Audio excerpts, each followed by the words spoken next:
Islami në Shqipëri ka një histori shumë gjatë dhe të thellë. Ajo u bë më shumë se 500 vjet që ka një histori shumë të gjatë në Shqipëri dhe për këtë temë dhe për këtë çështje ne kemi ftuar një mikun ton nga Kosova, i cili do të flasë për temën Islami në trojet tona.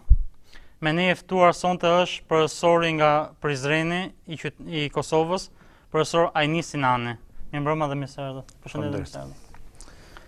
Alhamdulillahi Rabbil Alamin, wassalatu wassalamu ala Sayyidina Muhammad wa ala alihi wa ashabihi ajma'in. Të gjitha falënderimet i takojnë Allahut, Zotit të gjithësisë. Paqja dhe shpëtimi i Allahut qofshin për të dashurin ton, pejgamberin e fundit të Allahut Muhammedin alayhi salatu wassalam, për familjen e tij të nderuar, shokët e tij të respektuar dhe për të gjithë ata që ndjekin në rrugën e fesë islame. Përshëndes të gjithë teleshikuesit e TV Gjartë këtu në Kavaj, me përshëndetjen islame, Assalamu alaikum wa rahmatullahi wa barakatuhu, paqja dhe mëshira e Allahut qoftë mbi ju.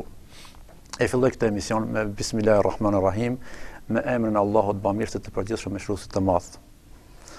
Unë ju falenderoj edhe një herë për ftesën që më keni bërë mua dhe sigurisht se ndihem i privilegjuar që në fillim të emisionit, pavarësisht se ka një kohë e gjatë që u bë nga lufta, nga përfundimi i luftës në Kosovë, megjithatë unë shfrytëzoj rastin që në fillim të emisionit që ti përshëndes të gjithë qytetarët e Kavajës, të cilët me rastin e luftës, asaj masakre që bëri ushtria dhe policia serbe në Kosovë, hapën dyert e tyre dhe pritën vëllezërit e tyre shqiptarë nga Kosova me gjithë atë që kishin.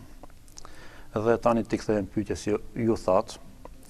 Ne e dim fort mirë se Zoti i Gjithfuqishëm ka dërguar pejgamber të shumtë, duke filluar që nga Ademi alayhis salam, pastaj Hazreti Nuhi, Hazreti Ibrahimi, Hazreti Musai, Hazreti Isai dhe në fund kemi edhe pejgamberin e fundit të Islamit, Muhammedin alayhis salatu wassalam.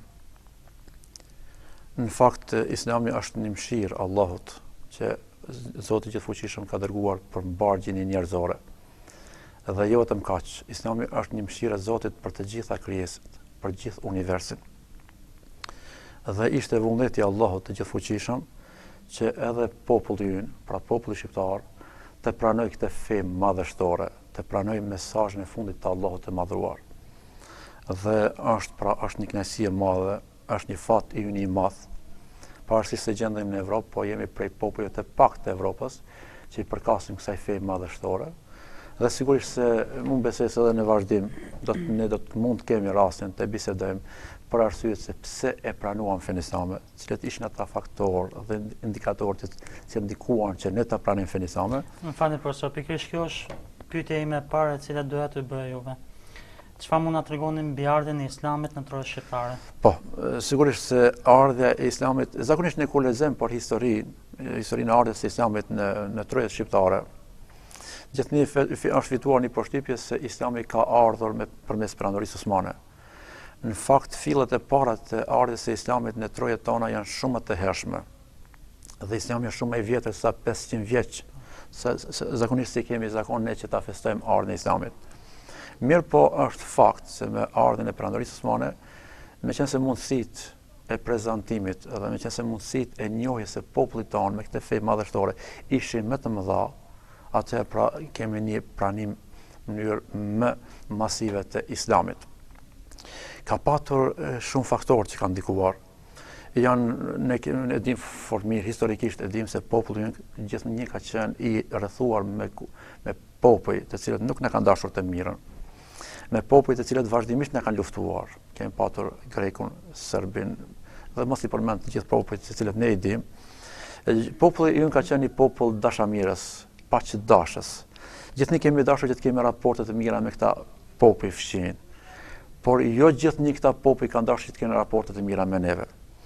Dhe lirisht mund të themi se ardhja e perandorisë osmane në këto troje për ne popullin tonë ka qenë një lloj shpëtimi, sepse kemi patur disa popull shumë problematik, të cilët vazhdimisht kanë luftuar popullin tonë, të cilët vazhdimisht janë munduar që të pushtojnë vendet tona, dhe është fakt se kemi edhe një kurrje, një rrudhje të kufive tonë, të asaj Shqipërie, të atyre trojeve tona ilire.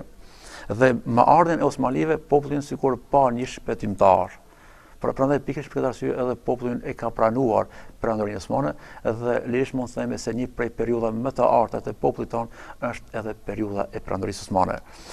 Pranimi i fesë islame për shumë arsye tjera është bërë edhe për faktin se me pranimin e fesë islame populli ynë, kombi ynë, shqiptarët vendosën një digë mes tyre dhe popujve të tjerë. Këtë fakt nuk e theksojnë historianët tanë shqiptarë, edhe pse kohëve të fundit kemi disa historianë të cilët kanë filluar ta thonë të vërtetën, por kemi historianë të tjerë, serbë dhe të tjerë, të cilët thonë se kur shqiptarët filluan ta pranojnë islamin, atëherë ata vendosën një mburoj, një digë dhe ne pastaj nuk patëm mundësi që t'i asimilonim ata.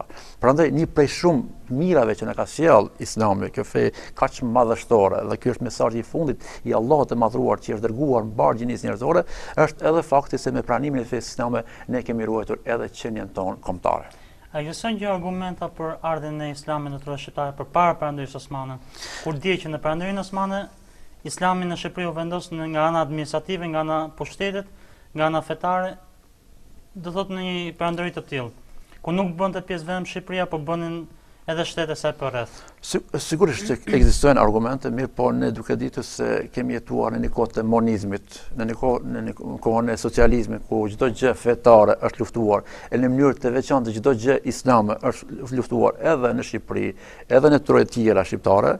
Domthonë nuk kemi patur njerëz që janë marrë me këto studime, kemi disa studime të cilat janë në fakt janë në hapat e parë, për shkak të arsyeve të ndryshme, sepse kërkohet edhe ndoshta edhe një grup studiuesish që të merren me studimin dhe ulëmtimin e këtyre gjurmëve të para të Islamit, para ardhes së perandorisë osmane, por është edhe logjika është ndoshta thotë sepse ne dimë se ka pasur lëvizje të këtyre popujve. Edhe popujt musliman kanë lëvizur në për këto vende të tjera.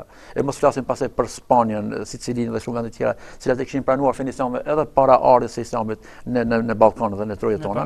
Po sigurisht ka pasur edhe tregtarë të tjerë, pra kontaktet e ndryshme që kanë patur këta njerëz, lëvizje ndryshme që kanë bërë në për këto troje, kështu që kanë patur mundësi që pak a shumë pra që edhe populli ynë, por po thëmë jo në ato përmasa, se çfarë pati mundësi pastaj marrën e perandorisë osmane, kanë patur mundësi që të bien në kontakt me pranim me Islamin dhe të ndoshta edhe një numër i caktuar të familjeve tona, një numër i caktuar të vende të ndryshme kanë filluar ta pranojnë Islamin dhe është ky fakt që kanë pranuar, sepse ka gjurmë, por po thëmë edhe njerëz duhet të ketë studime më të thella, më serioze.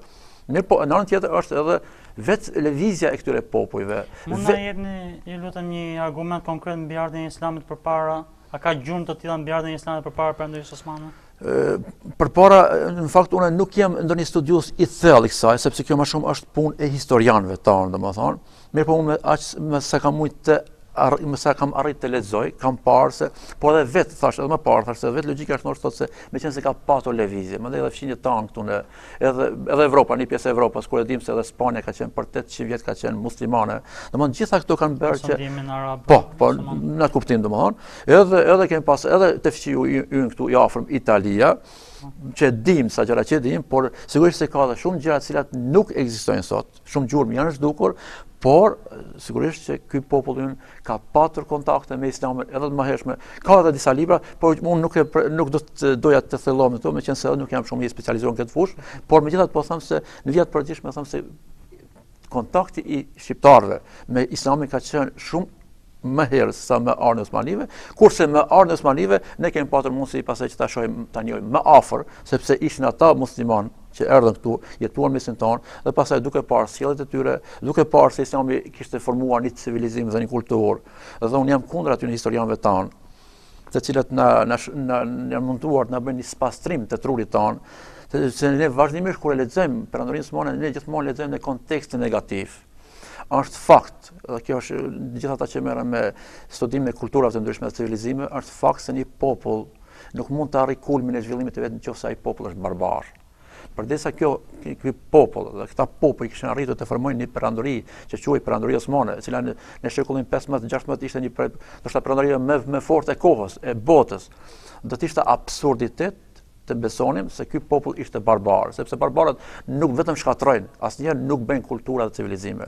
Prandaj, pra ardhja e këtyre njerëzve, e asaj popullate në këtë troje tona, sigurisht ka sjellur në këtë në vendet tona edhe kulturë, edhe civilizim. Ne dim fort mirë se kemi edhe ato hamamet e vjetra, ato qezmet, kaldërmën, ato domethënë që kemi pasur me shekuj e shekuj përpara shumë vende të tjera të Evropës.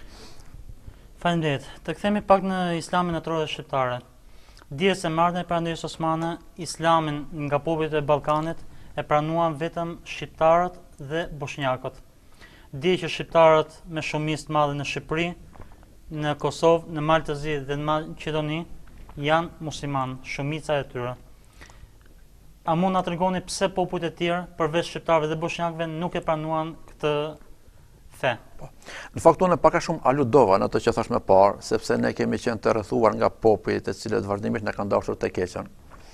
Nga popujt të cilët vazhdimisht na kanë luftuar dhe na kanë pushtuar dhe edhe sot e kësaj dite ne dëshirojmë që të kemi raporte të mira shumë me këta popull, jemi vetë dëshmitar të asaj se çfarë ka ndodhur në Kosovë, mos flasim pastaj kemi edhe popullatën çame në Greqi. Po më herë kemi pasur edhe problemin e shqiptarëve në Maqedoni. Domthonë, po fatmirësisht se shkove të fundit kjo gjendje ka filluar disi të përmirësohet. Prandaj sjellja e keqe e këtyre popujve, ka bërë që edhe popullata shqiptare Perandorinë Osmane mos ta merr si pushtues. Sigurisht ka qenë një lloj pushtuesi, ne këto nuk mund ta mojmë, por ne kemi pas bëjmë mes dy pushtuesve. Kemi pasur pushtuesin serb dhe grek, dhe në anën tjetër kemi pasur një lloj pushtuesi tjetër që kishte qenë shumë më i kulturuar dhe shumë më pak i dëmshëm për ne shqiptarët. Kjo është një fakt që nuk theksohet në historinë tonë. Në librat historisë kemi edhe disa informacione të tjera që bëjnë fjalë që shqiptarët e kanë pranuar fenë islame me dëshirë dhe kanë pranuar me qëllim të mos asimilimit slavo-grek. Po, për këtë, po unë edhe theksova këtë, pra me pranimin e fesë islame, sepse është edhe një fakt tjetër, sipas historianëve, paktën Kosova, për këtë Kosovë që kemi sot, pjesa dërmuese e tyre ka qenë me besimit ortodoks. Sa kohë që ne në histori lexojmë se pjesa ajo popullata asaj Kosove ka qenë katolik. Fakt nuk është kjo vërtet. Bile edhe sot e kësaj dite këto kisha serbe, të cilat sot po thirret Serbia, ato merr kanë qenë kisha ortodokse shqiptare, por me kalimin e kohës administrata e dhunshme, meqense Serbia kishte pushtuar Kosovën dhe një pjesë të madhe të territoreve tona shqiptare, domthonë arriti të përvesoj ato dhe pastaj të asimiloi shqiptarët dhe përmes kishës ortodokse e bënte edhe asimilimin e shqiptarëve. Kështu që me pranimin e fesë islame, popullata jonë jo vetëm që nuk vente më në kishat ortodokse, filloi të shkojnë në xhamia, pra kështu që automatikisht filloi që popullata janë të vendosur bile edhe vetë koncepti i nocionit komp ka filluar të formohet me pranimin e fesë islame dhe në Perandorinë Osmane. Kjo është një fakt. Sigurisht që ne pranimin e fesë islame kësaj feje kaq madhështore nuk mund ta reduktojmë vetëm në aspektin e përfitimit që kanë patur shqiptarët ose në aspektin e asaj. Një pyetje vetë doja dija çfarë përfitimi kanë pasur shqiptarët konkretisht me pranimin e islamit. Po sigurisht, unë desha ta vetë theksin tim edhe në atë pikë se ne nuk kemi pranuar fenë islame thjesht vetëm për inat të grekut dhe serbit. Do të ishte shumë absurde ky pretendim. Ne kemi një arsyeve është edhe ajo, sigurisht, jo për inat atyre, por sepse e kemi pranuar sepse Perandoria Osmane nuk është parë në syrin e popullit ton si pushtues çfarë ka qenë greku, italiani ose serbi. Në këtë aspekt e kam e para. Edhe dyta, ne kemi pranuar fenë islame sepse në fundit secili prej nesh edhe është absurd dhe është një gënjeshtër e kulluar, ajo që thua se feja islame është përhapur përmes shpatës ose nëpërmjet dhunës, sepse asnjë fe në botë nuk mund të përhapet përmes dhunës me forcë. Çështja e fesë është një çështje zemre. Besimi nuk mund, zemra askush nuk mund ta diktoj. Prandaj mund të besosh ose të mos besosh. Kjo është çështje zemre, prandaj shqiptarët duke patur besimet e tyre të mëhershme, me ato fe që kanë pasur ata, dhe duke bërë krahasim mes besimit të tyre të mëhershëm dhe fesë islame, panë se kjo fe ishte shumë më përparuar, shumë më afër logjikës së shëndosh, dhe shumë fe më pastër, pra dhe shumë faktorë tjerë kanë bërë që ne ta pranojmë këtë fenë islame. Është edhe ai faktori ka ndikuar më të madh edhe atë që thash, sepse pastaj shqiptarët tanë kanë përfituar shumë edhe në Perandorinë Osmane. Sepse me pranimin islamit jemi identifikuar, jemi bërë antar të një shteti, të një perandorie që ka qenë perandoria më e madhe e botës. Dhe sigurisht kemi përfituar shumë, sepse imagjino me një dokument thjesht shqiptarët kanë mund të vend nga një cep në një cep tjetër perandorisë, domethënë të vesh nga këtu ndoshta deri në skajet e Indisë ku ta diun. Kjo edhe ky përfitim ka qenë. Dim fort mirë se kemi pas shumë kryeministra dhe shumë po privilegje që kanë fituar populli ynë, po jo vetëm për këto, po them edhe për faktin se feja islame padyshim se është feja më e pastër, feja më afër logjikës, feja logjikisht më e arsyesë që thonë, dhe në fundit feja islame është edhe mesazhi i fundit i Zotit. Kur ti pranon Islamin, e ke pranuar njëtën kohë, e ke njohur edhe Hazreti Isa'in, Jezusin, sepse ke brenda në Kur'an. Kur ti pranon Kur'anin edhe Islamin, e ke pranuar edhe Mojsiun ose Musa'in alayhis salam, sepse edhe Mojsiu, edhe Musa alayhis salam, edhe Jezusi ose Hazreti Isa'i për neve janë pejgamber të Zotit. Prandaj që ka qenë edhe një, si më thon, një përmbyllje. Dhe pikërisht për këtë fakt shqiptarët e pranuan edhe fenë islame, krahas atyre tjerave që i përmend. Kur përmendë që Islami është fe logjikës, do të shtoj edhe ajetin e parë të zbritur nga Zoti i Madhërueshëm, që thot lexojnë në emër të Zotit tënd. Dhe kjo i dha jo vetëm muslimanëve shqiptar, të cilët e pranuan me vonesë fenë islam, po edhe popujve të tjerë si turq, duke qenë një fe e zbritur në Arabinë Saudite, në qytetin e shtetit të Mekës. Atëherë ajo u prap, siç e përmendet në Andaluzi, deri në skajet e larta të lindjes. Pastaj me ardhen e turqëve, ajo ndikoi edhe në Shqipëri. Me vendosjen e sistemit legjislativ juridik të Perandorisë Osmane. Dihet edhe për shqiptarë që përfituan nga interesat e Perandorisë Osmane, të cilët u bën shumë vezira ose ministra dhe zunë pushtete shumë të mëdha në administratën osmane. Mund të kthehemi pak në realitetin islam të shqiptarëve në kohët e sotme? Po, në fakt unë doja të ndaleshim pak tek largimi i Perandorisë Osmane. Mund ta trajtojmë këtë çështje. Sepse është një çështje shumë e rëndësishme edhe për çështjen tonë kombëtare. Ne e dim fort mirë se me largimin e Perandorisë Osmane u bë edhe coptimi i pamëshirshëm i trojeve tona. Kjo është bërë edhe për arsye të ndryshme, të cilat edhe mund t'i dim apo mund të supozojmë. Supozojmë mirë, po është kjo ndoshta ka edhe s'ka rëndësi. Por ajo që ka rëndësi është se ne jemi në vitin 1912 jemi gjendur para një realiteti shumë të hidhur, ku kemi të bëjmë me një Shqipëri londineze, ndoshta pjesa më e madhe e trojave shqiptare ju dhan fqinjeve, duke filluar që nga Greqia, Maqedonët, pastaj serbët deri tek malazezët. U bë, një kasaphan është bërë mbi trojet tona, është bërë një padrejtësi e madhe. Evropa në këtë rast për ne ka qenë një njerk, është fakti vërtet domosdoshmë. Ka patur paragjykime për faktin se ne kemi qenë një popull që kemi qenë në krah të Perandorisë Osmane dhe populli ka dhënë kontribut të madh, ka dhënë kulturën dhe civilizimit islam. Njashtu sikur që kemi një pjesë intelektualëve tonë që vazhdimisht duan të potencojnë se ne kemi mbrojtur civilizimin perëndimor nga civilizimi islam. Për cilën unë nuk jam dakord për këtë, sepse në fundet ne kemi qenë një popull shumë i vogël që ta mbronim Evropën nga islami. Dhe pastaj në fakt ajo ne ka kushtuar neve, por po them edhe një herë, ne domthonë e kemi pranuar islamin me largimin e Perandorisë Osmane, madje një pjesë e shtetit perëndimor që kishin paragjykime për neve, për popullin tonë, sepse meqenëse ishim musliman, pra në mënyrë të pamëshirshme i coptuan trojet tona. Dhe pastaj çfarë kemi e dim fort mirë se Kosova mbetet në Serbi dhe gjitha trojet këto që kemi përreth mbeten atje, vim pastaj kemi një dhunë terror të papar, domethënë. Këta popull, këta fqinjtë tanë u treguan shumë pamëshirshëm, më shumë katil ka shqiptarëve, që ne kemi qenë një popull paqdashës dhe vazhdojmë të jemi një popull paqdashës. Me të rast do të përmende edhe figurat e Hafiz Ibrahim Dalliu dhe Hafiz Ali Korçës, i cili kanë ndruar jetë në Kavaj, të cilët kanë qenë ndërthemeluesit si Hafiz Ali Korça, i cili ka qenë ndërthemeluesit e Lijes Shqiptare të Prizrenit, dhe i cili ka qenë kundër ndarjes së trojave shqiptare. Gjithë populli ynë, domethënë gjithë populli shqiptarët, të gjithë kanë qenë me një fjalë që pas largimit të Perandorisë Osmane të vendosej një shtet shqiptar ku do të sundonte ligji. Mirë, kjo nuk ndodhi, sepse unë sikur që thash më parë, Shqipëria mbeti shumë e vogël, edhe kjo Shqipëri që mbeti shumë e cunguar dhe shumë e dobët, një pjesë mjaft vitale edhe e popullit tonë, po edhe trojeve domethënë ju muar kësaj dhe në mënyrë padrejt ju dha këty në vendeve tjera, dhe edhe sot e kësaj dite ne po i vujmë ato pasoja. Mirë po, ka diçka është pozitive, ajo se megjithatë kjo Shqipëri, pavarësisht se ishte e dobët, vazhdimisht është munduar që disi ta luajë rolin e nënës për ata shqiptarë që ishin jashtë saj, Edhe madje e dim fort mirë se kemi edhe periudhën e monizmit ose komunizmit, ku edhe aty ne nuk patëm fat që të bashkohemi si kom. Kjo është një pyetje vetë që ne përgatitet për ju. Roli i ndikimit të komunizmit në islamin dhe muslimanët shqiptar. Ju përmendët Hafez Ali Ali Korçën, po, Hafez Ibrahim Dalliun dhe sa figurat e tjera markante që ka dhënë këto troje, domethënë për islamin dhe për kulturën tonë kombëtare.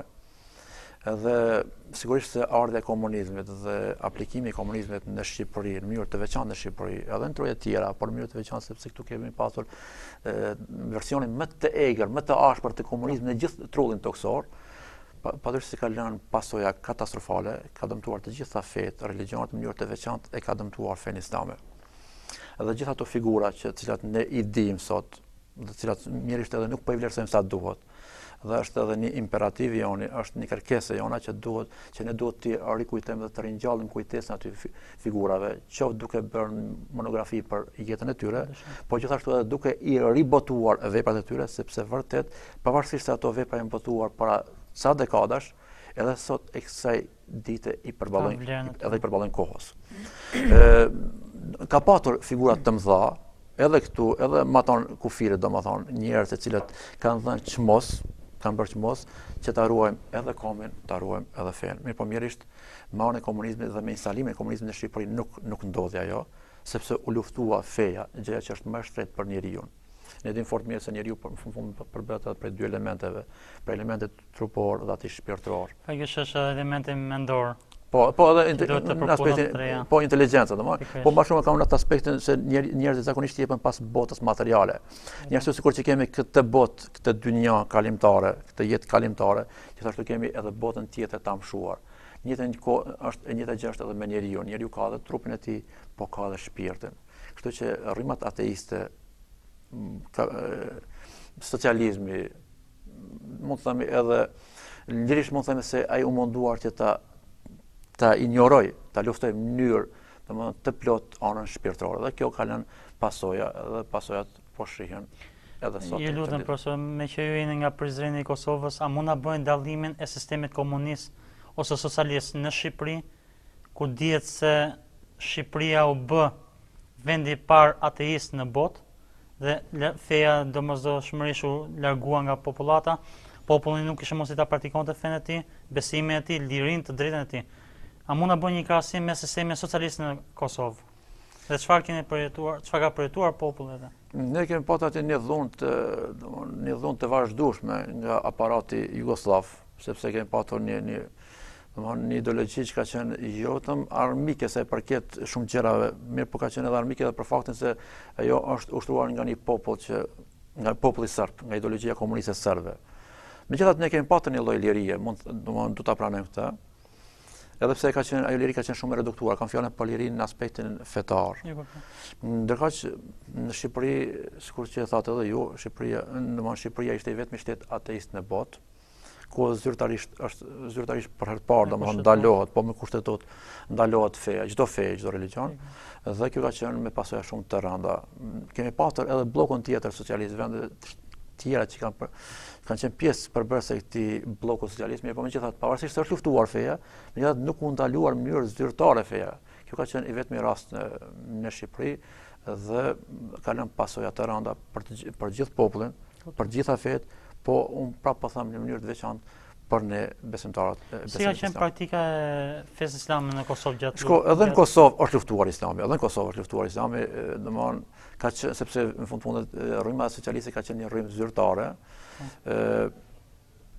Elementet fetar, kleri ose më saktë them ulemaja, dietarët islam janë parë si njerëz të prapambetur, njerëz të dekadencës, me të gjitha mjetet, me media, me shtyp, me librat shkollor, vazhdimisht është atakuar dhe është luftuar feja si diçka që është opium për popullin. Por meqenëse ka pasur një mundësi për të dalë jashtë, për të studiuar në vende të ndryshme të botës islame, megjithatë kemi arritur disi ta ruajmë domethënë fenë dhe mund të themi se deri diku edhe mund të jemi të kënaqur, për faktin se kemi pas një lloj lirie dhe nuk në instancë fundit megjithatë kemi dalë jashtë, kemi studiuar dhe jemi munduar si të botem e literaturë islame, edhe pastaj kjo ka qenë edhe ndoshta edhe një ndihmës për vllazët tanë musliman këtu në Shqipëri, sepse në kohën kur hap feja këtu në vitin 1990, në vitet 90 domethënë kur filloi të hapet Shqipëria, ka qenë edhe një përkrahje sepse literatura islame filloi të vijë nga ato vende. Themi pak të realitetit islame shqiptarëve. Pas viteve 90 me rënien e komunizmit në Shqipëri dhe rënies së bllokut komunist në lindje, Shqipëria doli nga ai sistem komunist i dhunshëm, i cili i largoi dhe popullin nga feja, nga besimi i tyre. Me ardhjen e demokracisë, Islami në Shqipëri dhe muslimanët filluan të shtohen, ta pranojnë të rikthehen në fenë e tyre, sepse duke ditur që ishin musliman, shumica të rikthehen në fenë e tyre dhe ta praktikojnë atë. Atëherë, a mund na bëni një dallim si është pritur Islamin mbas rënies së socializmit në Kosovë me atë në Shqipëri? Rënja e socializmit ka qenë gëzim për të gjithë, sigurisht nuk diskutohet kjo, mirë po tek ne është perceptuar ose është pranuar disi më but. Për faktin se edhe në kohën e socializmit ne kemi patur një lloj lëvizje, kemi patur një lloj lirie në krahasim me të gjitha vendet tjera socialiste. E mos flas domthonë për Shqipërinë. Sako që për Shqipërinë dihet, sepse Shqipëria ka qenë një vend i mbyllur. Jo vetëm që ka qenë në Shqipëri ka qenë ndaluar feja në mënyrë domthonë kategorike, por gjithashtu ka qenë Shqipëria ka qenë edhe një vend i mbyllur, ka qenë ndaluar lëvizja, vajtja ardhe në vende të ndryshme. Prandaj këtu ka patur domthonë ndikim më të madh, ka qenë një gëzim më i madh. Edhe ne atë kemi përjetuar këto. Për faktin se një problem tjetër në Shqipëri ka ndodhur që pas viteve 90 shumë organizata të ndryshme ndërkombëtare të krishterë ndikuan me të madhe në Shqipëri. A ndodhi një të gjë në Kosovë? Ka patur dhe ka tendenca të tilla, por unë mendoj se tendencat e tilla janë të pasuksesshme. Janë pasuksesshme sepse një pjesë e madhe këtyre shoqatave shfrytëzojnë një propagandë të rrënjshme, shfrytëzojnë lloj gjëra të pavërteta, të cilave është i pastër dhe larg tyre qëndron Islami. Edhe kemi edhe një arsye tjetër për faktin se megjithatë ekziston një lloj vetdije fetare tek popullata në Kosovë. E ndryshe nga Shqipëria që nuk duke mos pasur një njohuri fetare të mirëfillt, ata kanë rënë pre këtyre organizatave duke i ofruar materiale të ndryshme të krishterë, duke financuar, duke marrë bile edhe njerëz musliman, të cilët me origjinë i kanë financuar dhe i kanë çuar në vend krishterë, ku janë arsimuar me frymën fetare të atyre vendeve dhe janë kthyer në Shqipëri, por duke ditur që janë musliman me origjinë. Kjo nuk besoj se ka ndodhur në Kosovë. Mund të ketë ndoshta ndonjë rast shumë të rrallë, mund të ketë njerëz të cilët janë dhënë pas paras, por njerëz të interesit ata nuk i duan as kombit as fesë në fundit, sepse aty në njerëz kur nuk e hajrin. Dhe edhe ata njerëz të cilët punojnë me kësi metoda shumë të ulta për mendimin tim, se këto metoda shumë të ulta janë. Unë më mend unë kam punuar në Shqipëri që nga viti 1992 deri pas luftës së Kosovës. Dhe më kujtohet fort mirë, sigurisht si sot, në kohën kur vishin pako të ndryshme që vinin ndihmë nga Gjermania etj. Mesin e tyre pakove që kishte lloj ndihmash, mesin e tyre ishte futur edhe Bibla. Po brenda aty asaj pako kishte edhe rroba të cilat nuk kishin edhe shumë të pastra. Domethënë në farmyre ishte metoda, lloj metoda përdoren vetëm për t'i shpërlar trunin dhe këtë popull, këta besimtar për t'i larguar prej besimit islam. Pavarësisht se mund të kenë pjesërisht dikund, mund të kenë edhe ndoshta mund të kenë sukses, por megjithatë në planin afatgjat këto metoda janë treguar të dështuara, sepse krishterët kanë vajtur në vende të ndryshme të varfra të botës dhe në fund kanë parë se nuk kanë sukses. Feja nuk është çështje paras. Feja është çështje e bindjes. Dhe kur njeriu bindet se kjo një gjë është e vërtet, atë ti nuk mund ta blesh. Ata janë munduar ta shfrytëzojnë këtë vakum që ka ekzistuar për 40 vjet, 30 sa vjet domethënë në Shqipëri, janë munduar ta shfrytëzojnë, por unë mendoj se me kalimin e kohës, megjithatë një pjesë e madhe atyre njerëz që janë mashtruar, do të kthehen të vërtetë, sepse në fundet ne sot kemi, po shohim anë kënd botës, në perëndim, në Shtetet e Bashkuara të Amerikës, kur njerëz të ndryshëm, të shkolluar, me tituj të ndryshëm akademik, po duke lexuar, duke parë të vërtetën, po i kthehen Islamit. Njerëz të besimeve të tjera, të gjitha besimeve po pranojnë fenë islame. E mos flasim për njerëzit tanë, të cilët dendje kanë qenë edhe pjesë përbërëse e kësaj feje, do vini një moment që edhe të sheh se feja nuk shitet për para, as feja, as nderi, as adheju nuk shiten për para. Të ndalem pak te gjendja e pas luftës në Kosovë dhe statusi i saj. gjendja e pas luftës në Kosovë dhe ndikimi i NATO-s dhe Amerikës, Shtetet e Bashkuara të Amerikës, dhe hyrja e saj në Kosovë me dhunë kundër serbëve, ishte një çlirim shumë i madh për popullin shqiptar të Kosovës. Tani, pas luftës në Kosovë, pas 8 viteve deri tani, Kosova dhe populli shqiptar në Kosovë kërkon pavarësinë. A mund të jetë kjo një pengesë ose zgjatja e statutit të Kosovës një pengesë për shkak të islamizimit të shqiptarëve atje? Jo, kjo nuk mund të jetë, as mund të jetë, dhe unë nuk kam dëgjuar, meqenëse unë merrem me politikë, edhe mundohem të lexoj pak a shumë nga shtypje dhe nga burimet të ndryshme, dhe jam edhe në fakt unë profesor edhe një parti, na mund të flasim ndoshta pak në 2-3 fjalë në fund të emisionit, kam pasur shumë kontakt me njerëz të ndryshëm të politikës që janë të OSBE-s, domthonë në Kosovë, mirë po edhe nga ajo që kemi lexuar ne, askund unë kam fjalën për çarqet vendimarrëse, për njerëz që janë me peshë, sepse çdo kund ka njerëz të cilët për tendenca të ndryshme, domthonë mund të thonë se ndoshta islam të qenerit e Kosovës musliman mund ta pengoj pavarësinë e saj. Në fakt kjo është e kaluar. Kjo ndoshta kjo ndarje, ky coptim i trojave tona në vitin 1912 me pas largimit të Perandisë Osmane, kjo është bërë për këtë arsye.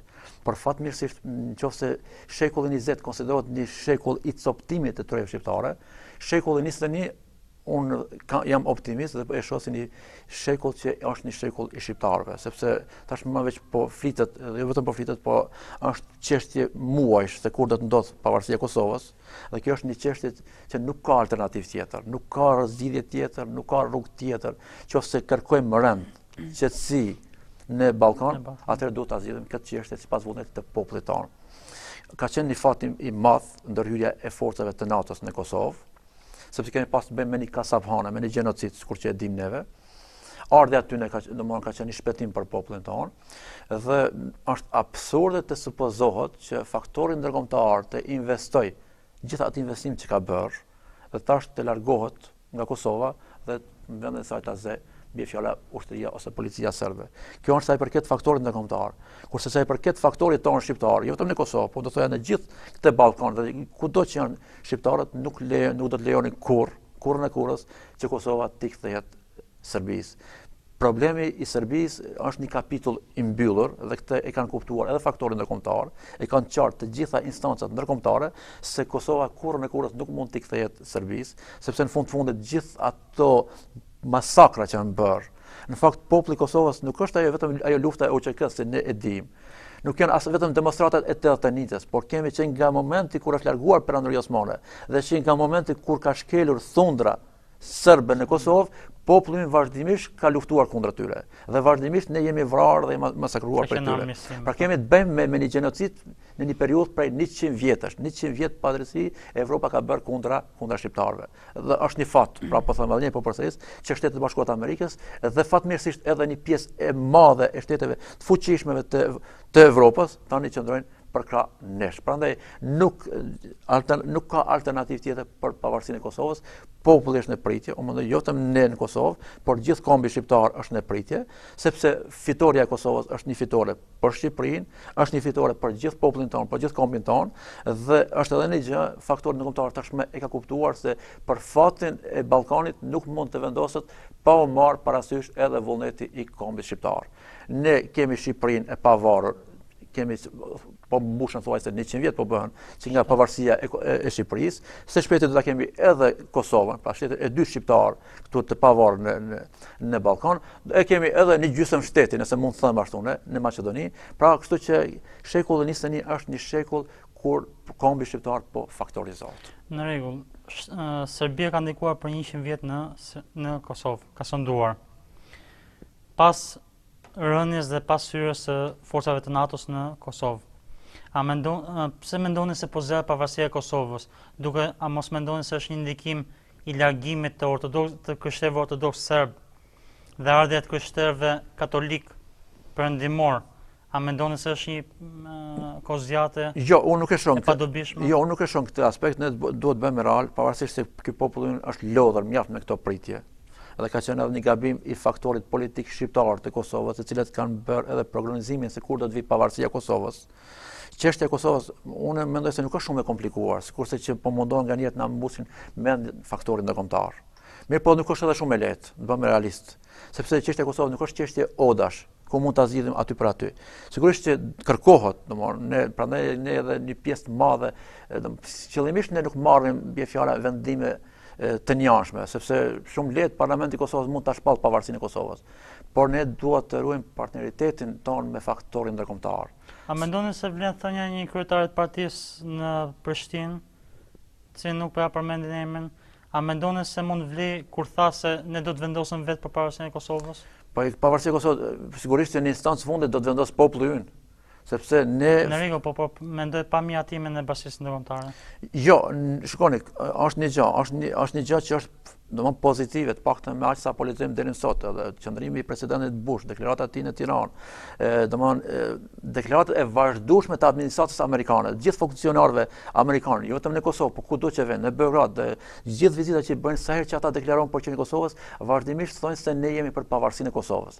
Domthonë përderisa kemi një qendrim të tillë, dhe kemi edhe një qendrim tjetër të shtetet të fuqishme të Bashkimit Evropian, të cilat e përkrajnë pavarësinë e Kosovës. Ne jemi për atë që mos marrim hapa të ngutshëm, edhe pse po na përshpejtohet sepse jemi lodhur mjaft nga kjo pritje, domethënë të zgjatur rreth definimit të statutit të Kosovës, megjithatë ne do të presim edhe pak sepse është një fakt i on, sepse ne kemi vetëm dy shtete që refuzojnë pavarësinë e Kosovës. Kemi Beogradin dhe kemi Moskën. Dhe Beogradi edhe Moska përballë Washingtonit dhe Brukselit, unë mendoj se janë shumë të dobët për ta bllokuar pavarësinë e Kosovës. Është në fakt, është një lloj zgjidhje e vogël që ndodhi tash, e shkurt që ndodhi kjo, po megjithatë në instancë fundit ne presim nga Shtetet e Bashkuara të Amerikës edhe nga Bashkimi Evropian që të pranojnë pavarësinë e Kosovës. Nëse do të kemi një lëvizje nga ky diskurs, po mirë, po fatmirësisht nuk do ta kemi këtë, sepse politika nuk e ka këto, kemi të bëjmë me shtete shumë të fuqishme dhe që vazhdimisht kanë një qëndrim konstant ndaj çështjes së Kosovës, prandaj po them, është pavarësia e Kosovës është një çështje muajsh. Sa mund të jetë ajo nuk mund të prognozoj unë, mirë po unë kam bindjen e plot se nuk ka zgjidhje tjetër për Kosovën, përveç pavarësisë së Kosovës, dhe nuk mund të ketë coptim të Kosovës, sepse nëse vjen deri te coptimi i Kosovës, ne kemi thënë qartë, populli ka shprehur këtë, e ka shprehur para faktorit ndërkombëtar, edhe qeveria shqiptare ka thënë këtë, nëse vjen deri te coptimi i Kosovës, atëherë duhet të vit deri te ndryshimi i gjithë kufive të këtyre popujve në Ballkan. Atëherë ne do të kërkonim edhe Maqedoninë ta ndanim, do të kërkonim Preshevën, Bujanovcën, ato që kemi Medvegjen atje, do të kërkonim Mulqinin, do të kërkonim edhe pjesën e Qamarisë. Prandaj faktori ndërkombëtar tani për tani është i vendosur që të mos ketë coptim të Kosovës. Nëse vihet deri te coptimi i Kosovës, atëherë mund të përdorim ne edhe planin B ose C, atë do të kërkonim domthonë të kemi një shtet nacional. Merrën e Perandërisë Osmane në Shqipëri.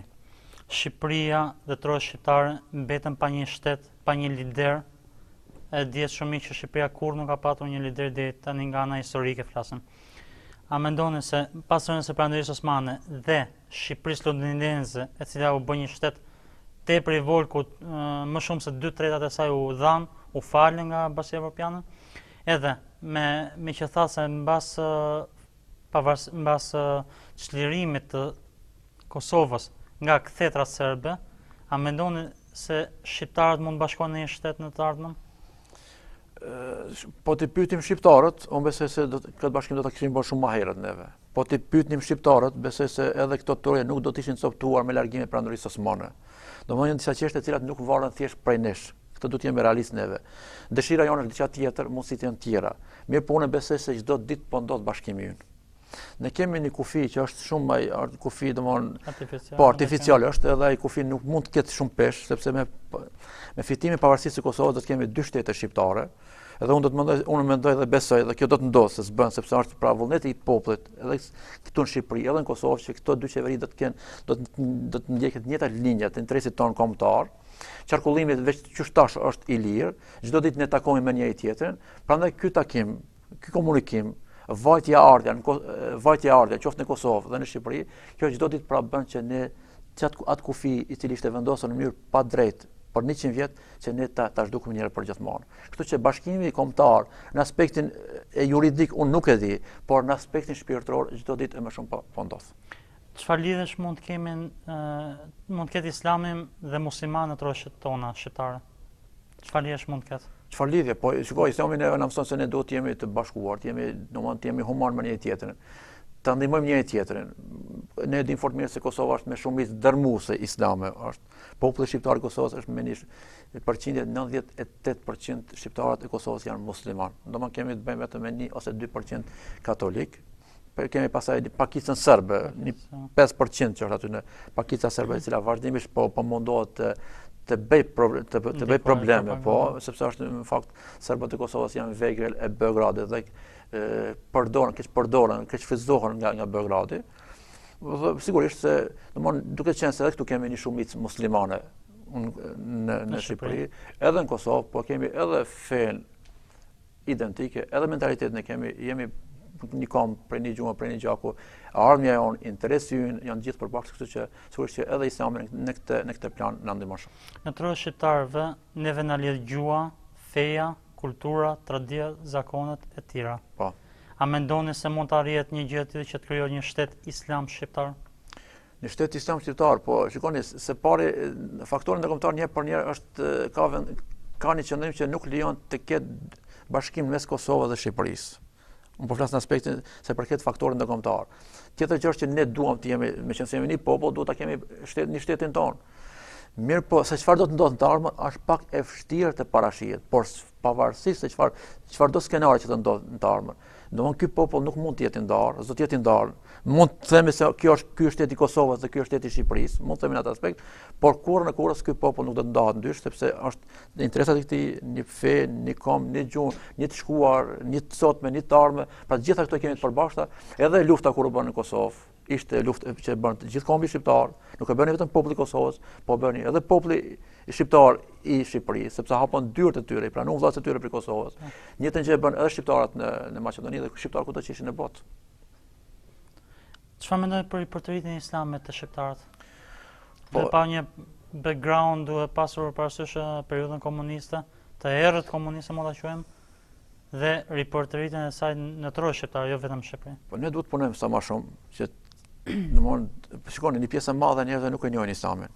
Është fakt e vërtetë dhe ata shpesh janë viktimë e propagandave të rrënjshme që bën qoftë Greku dhe shumë qarqe të tjera të cilat veprojnë në Shqipëri dhe jo vetëm në Shqipëri, po edhe në Kosovë dhe gjetk. Mirë, po ne duhet të punojmë më shumë pra të jemi sa më të afërt me popullin, të jemi më komunikueshëm me ta, të komunikojmë me ta, të ofrojmë të vërtetën, sepse në fund njeriu ka logjikën e shnosh.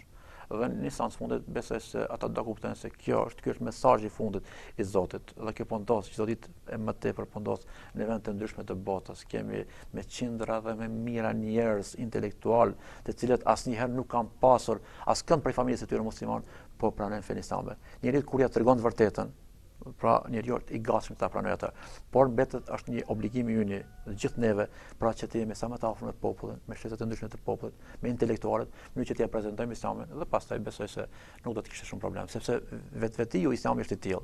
Islami është një fe që i përshtatet arsyes dhe mendjes së shëndosh. Ju keni si sa vetë keni jetuar dhe keni punuar në Shqipëri. Prej vitit 92 mos gabojmë thotë? Po.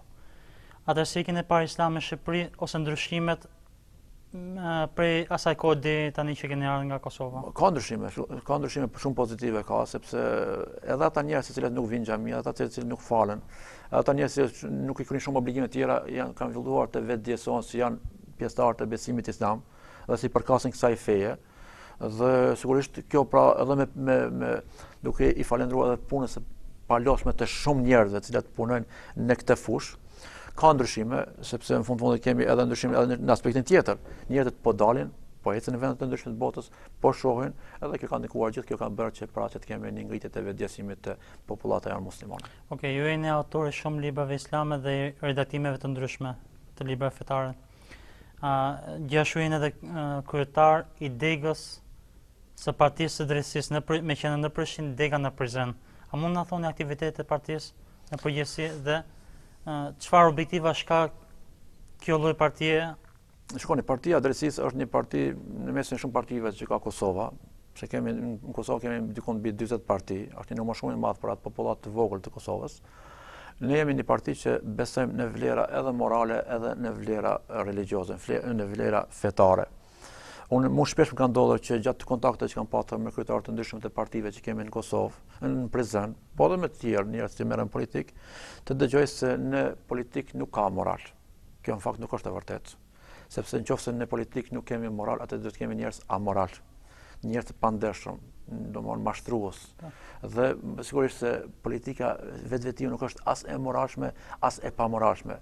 Vetvetia politika varet nga njerëzit që e bën atë. Nëse me politik merren njerëz të moralshëm, do të kemi politikë të moralshme. Nëse me politik merren njerëz domthonë jo të ndershëm, do të kemi një politikë jo të pandershme. Përderisa krijesa më madhështore, pejgamberi Allahut, Muhamedi alayhi salatu wasallam, është marrë me politikë, atëherë ne si besimtarë nuk guxojmë të themi se politika është e ndaluar në Islam, apo se politika është diçka e pandershme dhe duhet të rrim larg saj, sepse në fund edhe nëse ne nuk merrem politikë, politika është ajo që merret me neve. Prandaj Partia e Drejtësisë, ne që jemi në Partinë e Drejtësisë, ne besojmë se duhet të referohemi moralit. Ne besojmë se popullin duhet ta udhëheqë njerëz të ndershëm, njerëz që janë patriot, njerëz të ndershëm, njerëz që cilët janë në gjendje që gjithmonë interesin e përgjithshëm ta vënë para interesit të tyre, njerëz që do të vinin në poste dhe do ta udhëheqin këtë popull, jo thjesht për të mbushur xhepat e tyre, por për të nuar për të mirën e këtij populli, sepse në fundit populli ka vuajtur, ka një shekull e më shumë që po vuan. Dhe pra ka ardhur koha që edhe këto vlera morale, edhe vlerat religjioze të futen në politikë. Sepse ne kemi shembull edhe në vendet perëndimore, shohim se si njerëz të ndryshëm, sidomos partitë e djata të qendrës, partitë konservatore, thirren në vlerat e tyre të krishterë, ne meqense jemi në Kosovë, jemi shumicë, ne thirrem në vlerat tona, edhe morale, në vlerat fetare, vlerat islame. Me që jemi dhe afër muajit të madhrueshëm të Ramazanit, çfarë këshilli jepni për besimtarët? Po shikoni, Ramazani është një mysafir shumë i nderuar, shumë i respektuar për muslimanët. Dhe është interesant se në fillim kur vjen Ramazani, disi meqense jemi 11 muaj jemi mësuar të mos agjerojmë, e kam fjalën për popullatën shumicë, sepse ka prej besimtarëve që ndoshta agjerojnë edhe ndonjë tonë ose ndonjë tete. Në fillim na duket pak ca i vështirë. Po mandej më vonë gradualisht fillojmë të mësojmë me Ramazanin, dhe pastaj kur vjen afrohet fundi gjithmonë ndihmë dhimbje. Dhe sidomos atë edhe pikëllim me një farë mënyrë, sidomos të ndihmë pas mbarimit të Ramazanit. Agjerimi, po të flasim për agjerimin, unë besoj se do të ketë edhe shumë mysafirë të tjerë që do të flasin në këto emisione për rreth agjerimit, por lirisht themi se agjerimi ka dobi të shumta. Jo të në aspektin shpirtëror, që padyshim agjerimi është edhe një ngritje dhe një fisnikërim e shpirtit njerëzit. Por gjithashtu kemi edhe shumë dobi të tjera nga aspekti shëndetësor. Mund ka qelluar të kem kontakte me njerëz, me djemë të rinj, të shëndetshëm, edhe të thotë se kam problem të agjeroj. Sepse vazhdimisht, domethënë është një pjesë e njerëzve që mendojnë se nëse unë agjeroj, gjithmonë do të ndiej urinë dhe etjen. Në fakt nuk është ashtu, sepse në momentin kur njeriu vendos të bëjë një punë në emër të Zotit, padyshim se më të radhë do të jetë përkrahënesh, do të jetë edhe fuqia dhe ndihma e tij. Dhe këtë e kanë provuar gjithë ata që në fillim kanë patur një lloj hezitimi, por pastaj pasi që kanë filluar të agjerojnë kanë parë se vërtet agjerimi është një gjë shumë e lehtë. Dhe është unë do të kisha vetëm një mesazh shkurt, t'i them njerëzve, ju gjithë ata që nuk keni provuar agjerimin gjatë muajit, gjatë Ramazanit të kaluar, urdhroni, provoni, shihni se vërtet agjerimi është shumë i këndshëm, shumë i lehtë është. Pavarësisht se në fillim duket se është vështirë, por më vonë kur të mësoni ju do ta keni të pamundur të largoni prej tij.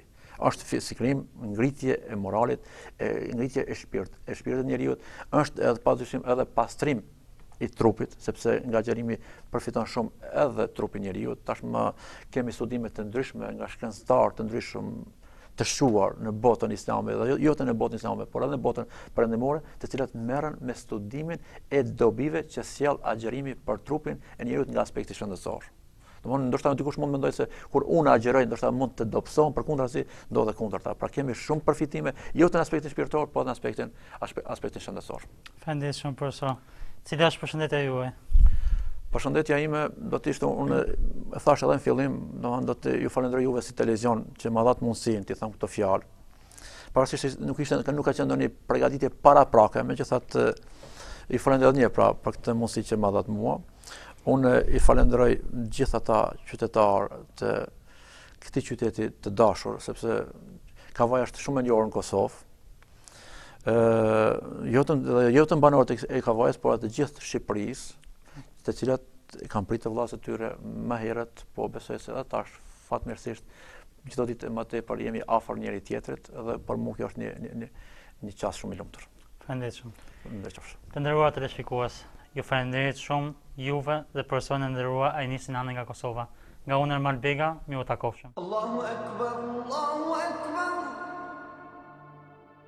Allahu Akbar,